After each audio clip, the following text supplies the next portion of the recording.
9 years. Yes, of it is. Spark. Yeah. How's it changed since the very beginning? Yes, it has. When we first started, we were just a very small organisation. We put on what we thought was a very competent conference program. How many people? We had around about 210. Oh, okay, so it wasn't bad. No, it wasn't bad. And we had very good content. So the people that actually spoke were very, very well respected, and so we had very good content. But it's quite a bit different now as far as the presentation, and we believe that we've actually, the content and the technical and the strategic design of the conference, as well as the networking, has actually exponentially grown. Are the issues the same as they were 10 years ago? No, the issues have changed quite considerably. Did you see the issues changing the way they have? No, it's interesting actually, because I guess you feel as though when things are growing and they're going well, that there won't be as much interference or as much challenge and changes that will occur, and people will grow generally. But what we've actually seen, Spark came into existence because the government were looking, and the regulators were concerned about the industry, and they were looking at introducing barriers that would have and could have stopped the sector itself.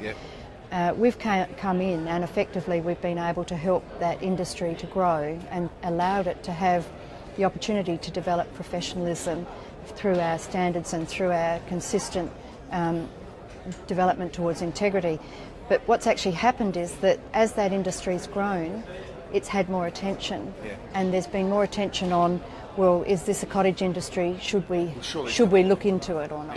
There's something positive that comes out of everything. So if there's more looking into this sector, and Cooper comes out, for instance, and said it's well functioning, it's well managed, we don't have to fix up very much at all, we don't have to tinker with it, that's really good. If it's looked into and it's seen now as a professional industry that people can get involved with, that's good. That's a good message to get out. If it's looked into and we've worked out that competencies are rising, education, more people are becoming educated, more people are becoming informed, there are more informed decisions, that's all positive. I think we need to look at it along those lines, not so much on the cost to the industry, the extra compliance. We need to make sure that it's efficient and streamlined, but it's very good that it's being looked at and that it keeps coming out with this good scorecard. Good ticks, good audited ticks. Yes. You've done some looking at yourself, obviously, with the Russell report. Yes. Is your research saying what you... I mean, I know you can talk about research, you can look at it anyway, but is the basic idea you're getting what you want from the research? Yes, we are. You know what I mean by it? I do. We've opened up the research to have it as a valid piece of research. So whatever the findings were, they were going to be the findings and we're going to do with them. It's actually validated, though, what the Cooper stats said, what the ATO stats are saying, what the APRA stats are saying, what we believe is actually the case within the environment. So our statistics through that particular piece of research that we've put out that now has had 2 years is not only valid, but it's actually consistent with the market.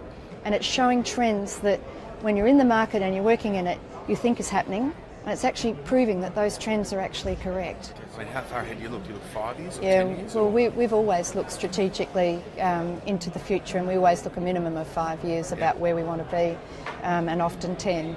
So, but the research is actually showing that there's a significant expectation gap between what the consumer knows and understands and wants from the advisors and what the advisors are delivering and what they're concentrating on. That's always been there, and that's starting to get a little bit better. People are starting to understand that the demographics are changing, the profile of the clients are changing, the profile of the advisor is changing. People need to be actually competent. They need to be capable of providing complex advice.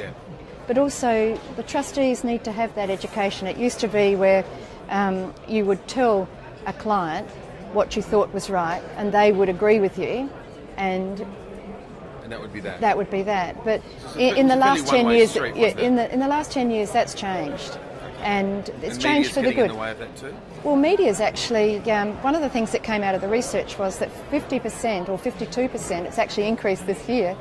52% of people are using the media as the support for their financial information. Right.